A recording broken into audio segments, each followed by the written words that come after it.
सुप्रभात प्यारे छात्रों। हिंदी की हमारी इस कक्षा में आज हम अपना अगला अध्याय जब सिनेमा ने बोलना सीखा शुरू करने जा रहे हैं। यह चैप्टर हमको उस समय के बारे में बताता है जहाँ पहले मूक फिल्में हुआ करती थी। मूक फिल्में यानी जहाँ पर संवाद नहीं होते थे। आज की पिक्चरों में आपने देखा है सिनेमा का अर्थ होता है फिल्म। तो आज की फिल्म में आप लोगों ने देखा है कि लोग बाग संवाद के साथ हीरो हीरोइन हमारे सामने होते हैं, विलेन हमारे सामने होते हैं। वो भावाभिव्यक्ति देते रहते हैं अपने शब्दों से, अपने डायलॉग से। इस तरीके से वो हमारे सामने है। पूरी एक पटकथा चलती है हमारे सामने और एक स्टोरी जिसे हम सुन सकते हैं, देख सकते हैं चलते फिरते कलाकारों को। तो यही स्थिति यहाँ पर है कि उस समय की बात लेखक हमारे सामने कर रहे हैं जब पहली फिल्म बनी। जो पहली फिल्म बनी जिसमें संवाद थे वो मूक फिल्म नहीं थी। मूक फिल्म यानी जहाँ पर किसी प्रकार का कोई संवाद ना हो, सिर्फ इशारों में चीज़ें समझाई जाए। उससे हटकर पहली बार कोई फिल्म बनी थी। तो उसके बारे में लेखक प्रदीप तिवारी बात कर रहे हैं। आइए हम अपना अध्याय देख लेते हैं। वे सभी सजीव हैं, सांस ले रहे हैं, 100% बोल रहे हैं। 78 मुर्दा इंसान जिंदा हो गए। इनको बोलते बातें करते देखो। देश की पहली सवाक फिल्म आलम आरा के पोस्टरों पर विज्ञापन की ये पंक्तियाँ लिखी हुई थी। लेखक कहते हैं वो उस समय की बात कर रहे हैं जहाँ आलम आरा पहली फिल्म थी। सवाक यानी बोलती हुई, सवाक यानी बोली के साथ। स यहाँ पर उपसर्ग है। आप लोगों को पता ही है कि स यहाँ पर उपसर्ग है। वाक यानी बोलना और सवाक यानी बोली के साथ। इससे पहले जो फिल्में बनती थी वो मौन फिल्में बनती थी। वहाँ पर सिर्फ एंटरटेनमेंट होता था, इशारों में बातचीत होती थी या कई बार सिर्फ चित्र प्रदर्शित कर दिए जाते थे फिल्मों में।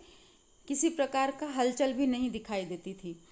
ऐसी फिल्में बनती थी। लेकिन जब पहली फिल्म बनी उस फिल्म का नाम था आलम आरा और उसका जो विज्ञापन किया गया, एडवर्टाइजमेंट किया गया, तो वो उसके लिए जो पोस्टर चिपकाए गए थे, आप लोगों को बहुत अच्छे से पता है कि फिल्मों के एडवर्टाइजमेंट के लिए पोस्टर बनते हैं, पोस्टर निकाले जाते हैं। आज तो बहुत इजी है, कंप्यूटर पर या फोटोग्राफ से, कैमरा से फोटो बड़े बड़े पोस्टर बनाए जाते हैं। लेकिन उस वक्त हाथों से पोस्टर बनते थे, हाथों से कलर किया जाता था। और ऐसे पोस्टर पर जब फिल्मों की तरफ आकर्षित करने के लिए जो पंक्तियाँ लिखी गई थी आलम आरा के लिए, वो क्या थी कि वे सभी सजीव हैं, सांस ले रहे हैं। ये एक निश्चित पंक्तियाँ उस पर थी जो ये पंक्तियाँ बता रही थी कि उस फिल्म में जो 78 कलाकार हैं वो सारे जिंदा हैं, चलते फिरते हैं और श्वास लेने वाले, बोलते हुए हैं। ठीक है। और यह फिल्म कब रिलीज़ हुई थी? 14 मार्च 1931। 14 मार्च 1931 को। वे लिखते हैं 14 मार्च 1931 की वह ऐतिहासिक तारीख भारतीय सिनेमा में बड़े बदलाव का दिन था। इस दिन पहली बार भारत के सिनेमा ने बोलना सीखा। हालांकि वह दौर ऐसा था जब मूक सिनेमा लोकप्रियता के शिखर पर था। पहली बोलती फिल्म जिस साल प्रदर्शित हुई उसी साल कई मूक फिल्में भी विभिन्न भाषाओं में बनी, मगर बोलती फिल्मों का नया दौर शुरू हो गया था। लेखक बताते हैं कि 14 मार्च 1931 भारतीय सिनेमा में ऐतिहासिक तारीख है, यानी इतिहास में दर्ज की जाने वाली जो हम इतिहास को जो याद रखते हैं उसमें जो दर्ज तारीखें हैं, दर्ज यानी संकलित की गई है, उनको संभाल के रखा गया है। तो उसी प्रकार से यह एक तारीख जिंदा है आज भी 1931 की 14 मार्च, जब पहली बार भारतीय सिनेमा यानी हमारी जो बॉलीवुड है उसमें पहली बार बोलती हुई फिल्म रिलीज़ हुई थी। यह बदलाव का समय था, यानी उसने बहुत कुछ चेंज हुआ था। उस समय जो मूक फिल्में बनती थी वो बड़ी लोकप्रियता के उस पर थी, लोकप्रियता के शिखर पर, यानी वो अपने चरम पर थी सफलता की। लोगों को प्रिय, लोकप्रियता यानी जो लोगों में बहुत ज़्यादा प्रिय हो, ठीक है। तो मोस्ट ऑफ सारे लोग ऐसी फिल्मों को देखना पसंद करते थे। पहली बार बोलती फिल्म जिस साल प्रदर्शित, मतलब जिस साल यानी 1931 में ये फिल्म रिलीज़ हुई थी, उस समय कई मौन पिक्चरें अलग अलग भाषाओं में रिलीज़ हुई थी। अब आप लोगों को लग रहा होगा कि मौन यानी मूक पिक्चरें हैं और वो अलग भाषा में कैसे रिलीज़ हो सकती है। लेकिन अलग भाषा में जब मूक फिल्में बनती थी तो संवाद पात्र नहीं बोलते थे, अभिनेता या अभिनेत्रियां वो संवाद नहीं बोलती थी। पटकथा या संवाद जो थे वो पर्दे के पीछे कोई और बोलता था और उनके आधार पर जो हीरो हीरोइंस होते थे, एक्टर एक्ट्रेस होते थे, वो एक्शन कर लिया करते थे, उस पर किसी प्रकार के रिएक्शन दे दिया करते थे, वो खुद नहीं बोलते थे।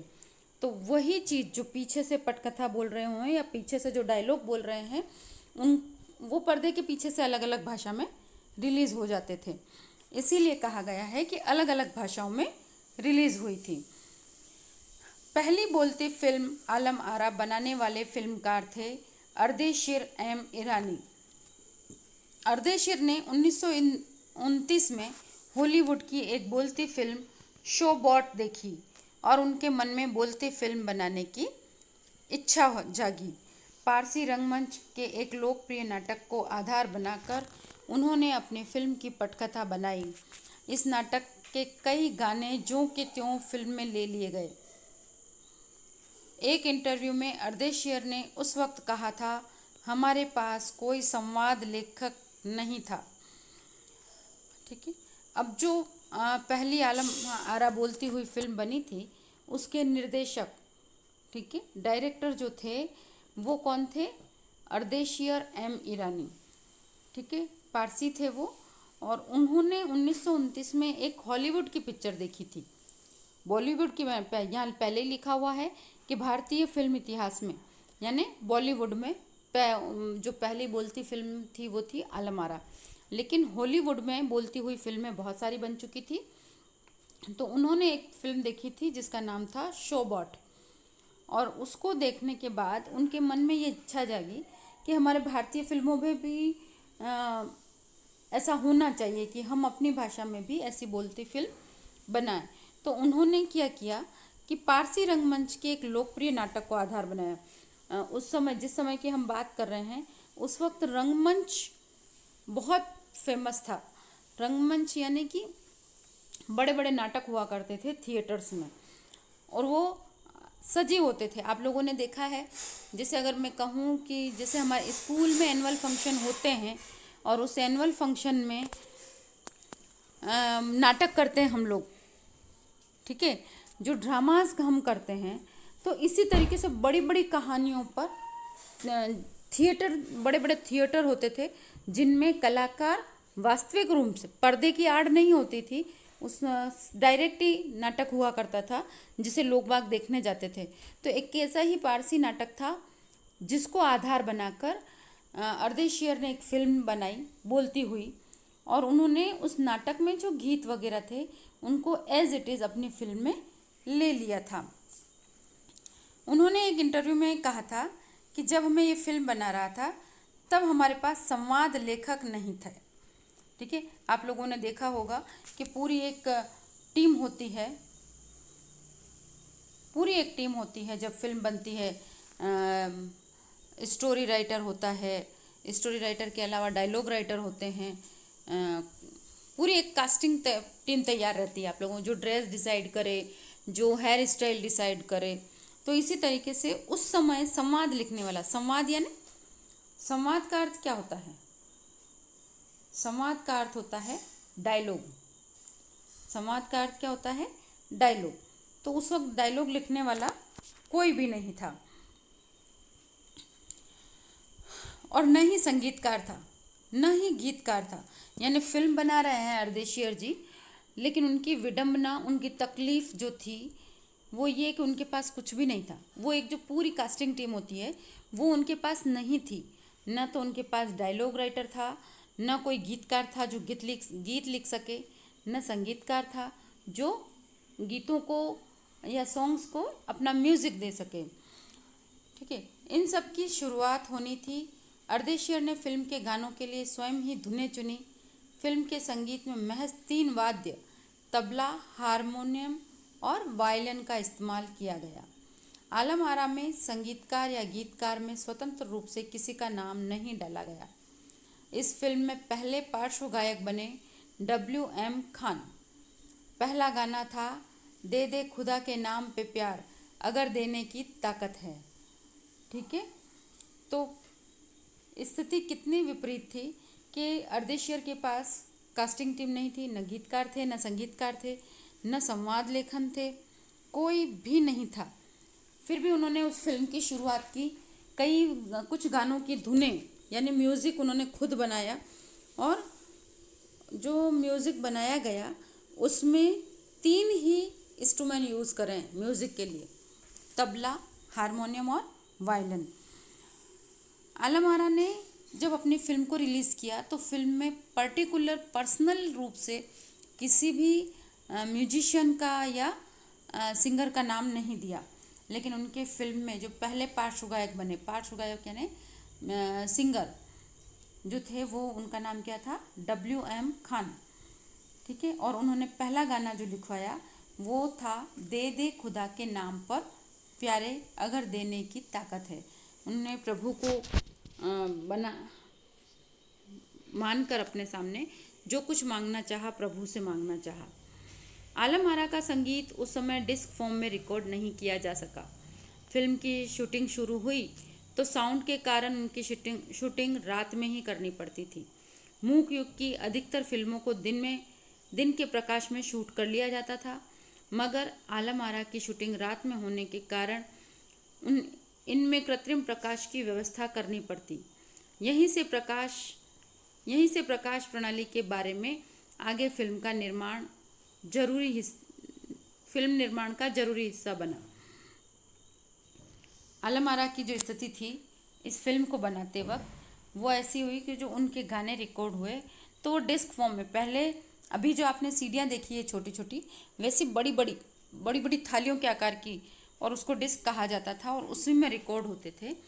तो उनके गाने उस तरीके से उस डिस्क फॉर्म में रिकॉर्ड नहीं हो पाए। और साथ ही उनकी स्थिति ये थी, फिल्म में जो साउंड होता था, भाई सब जने बोल रहे हैं तो तेज बोल रहे हैं या और भी जो भी टेक्निकल प्रॉब्लम आ रही थी, तो वो तेज साउंड की वजह से वो दिन में अपने फिल्म की शूटिंग नहीं कर पाते थे। और उन्हें तकलीफ क्या थी कि उनकी सारी शूटिंग उनको रात को करनी पड़ती थी, जबकि मूक फिल्मों में तो आवाज़ ही नहीं होती थी। इस वजह से क्या था कि वो फिल्में दिन के प्रकाश में शूट कर ली जाती थी। तो वहीं से जब वो रात को शूटिंग करते थे तो उनको कृत्रिम प्रकाश यानी जो प्रकृति द्वारा प्रदत्त दिन के समय उजाला होता है वो नहीं करके हम लोग कृत्रिम यानी जो बनावट है, बनावटी प्रकाश प्रणाली को उन्होंने व्यवस्था की उस फिल्म में। और उस समय जो व्यवस्था की तो वही प्रणाली आगे चलकर इस फिल्म के निर्माण का जरूरी हिस्सा बन गई। आलम आरा के भविष्य में कई स्टार और तकनीशियन दिए ही अर्देशियर की कंपनी तक ने भारतीय सिनेमा के लिए 150 से अधिक मूक और लगभग 100 सवाक फिल्में बनाई। आलम आरा ने भविष्य में कई स्टार और तकनीशियन, मतलब आलम आरा उस समय ऐसी स्थिति पर थे जैसे आज आप लोग मानते हैं ना फिल्मों में, यार ये तो हिट डायरेक्टर है, ये हिट एक्टर है, तो ऐसी ही स्थिति आलम आरा की थी। उस समय उन्होंने बहुत सारे तकनीशियन दिए, बहुत सारे स्टार्स दिए भारतीय सिनेमा को, और बहुत सारी बोलती हुई फिल्में भी बनाई और मूक फिल्में भी बनाई। Alam Ara films Arabian night जैसी फैंटेसी थी। अब ये समझने वाली बात है कि आलम आरा अरेबियन नाइट्स क्या होता है वो मेरे से ज़्यादा आप लोग बेहतर समझते हैं, ठीक है। और फैंटेसी यानी जादुई, ठीक है। अरेबियन नाइट्स आपको पता है कि कुछ कहानियाँ चलती है, आप लोग देखते हैं फिल्मों पर, तो वैसी फिल्म थी, ठीक है। और फैंटेसी यानी जादू से भरी, आप लोग वो फिल्में देखते हैं कि कोई जादुई कंबल पे उड़ा जा रहा है, कोई किसी को बचा रहा है, कोई उससे चिराग से जिन्न निकल रहा है और वो सारी इच्छाएं पूरी कर रहा है, वो जो काल्पनिक दुनिया वाली फिल्में होती है, तो ऐसी फिल्में आलम आरा बनी थी, ऐसी फिल्म बनी थी। और फिल्म में हिंदी उर्दू को हिंदू की मेल वाली हिंदुस्तानी भाषा का लोकप्रिय बनाया गया। इस फिल्म में जो डायलॉग बनाए गए उसमें हिंदी और उर्दू को मिक्स करके डायलॉग बनाए गए थे, तो इस वजह से हिंदी और उर्दू मिक्स जो भाषा थी वो लोकप्रिय भाषा हो गई, लोग बाग उसे पसंद करने लगे, ठीक है। इसमें गीत संगीत तथा नृत्य के अनोखे संयोजन थे। इस फिल्म में गीत संगीत के अनोखे संयोजन यानी संयोजन का क्या अर्थ होता है? संयोजन यानी मिलाप, सबको मिलाया हुआ, अनोखा यानी सब चीज़ मिला के एक नई चीज़ तैयार कर, फ्यूज़न जिसको आप कहते हैं, ठीक है। फिल्म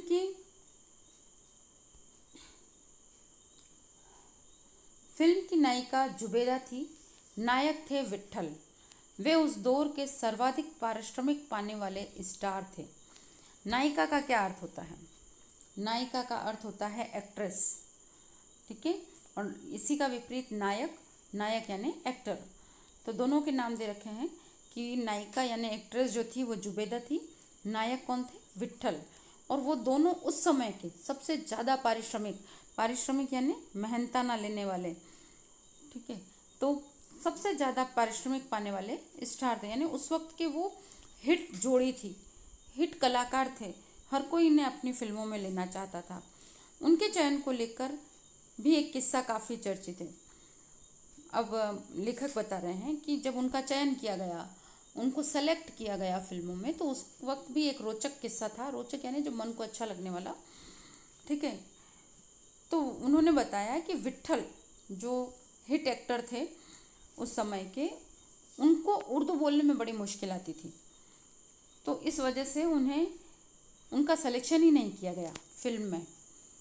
उनको पहले उनका सिलेक्शन इस फिल्म में किया गया, लेकिन जब उर्दू बोलने में उनको तकलीफ़ आने लगी तो उनको हटाकर उनकी जगह महबूब नाम के किसी एक्टर को रख लिया गया था।